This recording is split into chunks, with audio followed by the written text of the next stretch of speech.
Railway station की bench पर बैठी अनन्या आज भी लोगों को आते जाते देखती थी। भीड़ वही थी, शोर वही था।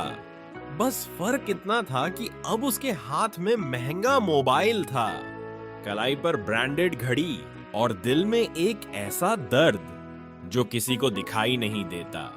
लोग कहते थे अनन्या बहुत खुशकिस्मत है, करोड़पति बन गई, लेकिन कोई नहीं जानता था कि उसने ये सब किस कीमत पर पाया। अनन्या एक साधारण परिवार की लड़की थी।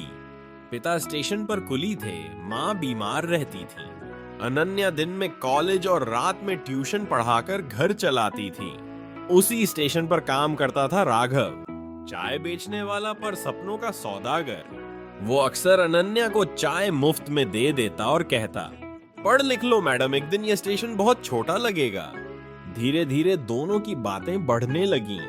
चाय की प्याली से शुरू हुआ रिश्ता दिल तक पहुंच गया। राघव कहता, मेरे पास कुछ नहीं है, पर मैं तुम्हें कभी रोने नहीं दूंगा।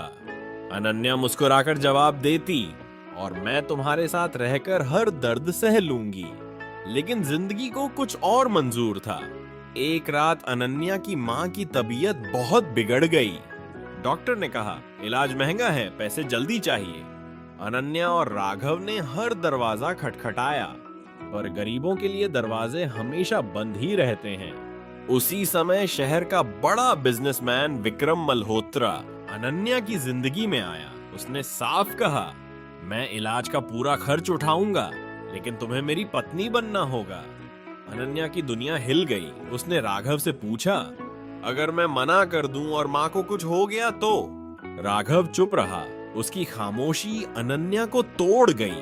बिना किसी को बताए अनन्या ने विक्रम से शादी कर ली। ना ढोल ना बारात, बस एक समझौता।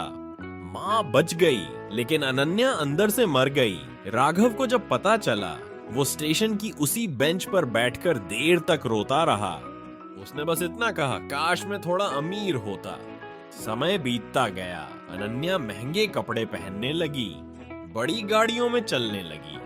लोग जलते थे, दोस्त जलते थे, लेकिन विक्रम ने कभी उसे पत्नी नहीं माना। वो सिर्फ एक डील थी। एक दिन विक्रम की अचानक मौत हो गई और अनन्या करोड़ों की मालकिन बन गई। अब वही अनन्या जिसके पास कभी माँ की दवा के पैसे नहीं थे, आज शहर की सबसे अमीर औरतों में गिनी जाती थी। एक शाम अनन्या उसी रेलवे स्टेशन पर गई। वो बेंच अब भी वहीं थी और सामने राघव। अब वो चाय नहीं बेचता था, एक छोटा सा स्टॉल था उसका। राघव ने उसे देखा, पहचान गया, पर कुछ कहा नहीं। अनन्या खुद आगे बढ़ी। राघव मुस्कुराया, करोड़पति मैडम यहाँ। अनन्या की आंखें भर आईं। तुम नाराज हो? राघव बोला। नहीं, बस अब आदत हो गई है खोई चीजों को याद न करने की। अनन्या ने कांपती आवाज में कहा, मैं मजबूर थी। राघव ने शांत स्वर में जवाब दिया, मैं जानता हूँ और इसलिए आज भी तुम्हारी इज्जत करता हूँ। अनन्या वापस अपनी गाड़ी में बैठ गई। शीशे के उस पार स्टेशन छोटा होता गया। उसने खुद से कहा, मैं अमीर तो बन गई, लेकिन जो सबसे कीमती था वो यहीं कहीं छूट गया। और राघव उस बेंच पर बैठा चाय बनाता रहा, जहां कभी दो सपने साथ बैठे थे। कहानी का संदेश, कभी कभी जिंदगी हमें ऊपर तो पहुंचा देती है, पर दिल को पीछे छोड़ देती है। हर अमीरी खुशी नहीं लाती और हर मजबूरी गुनाह नहीं होती।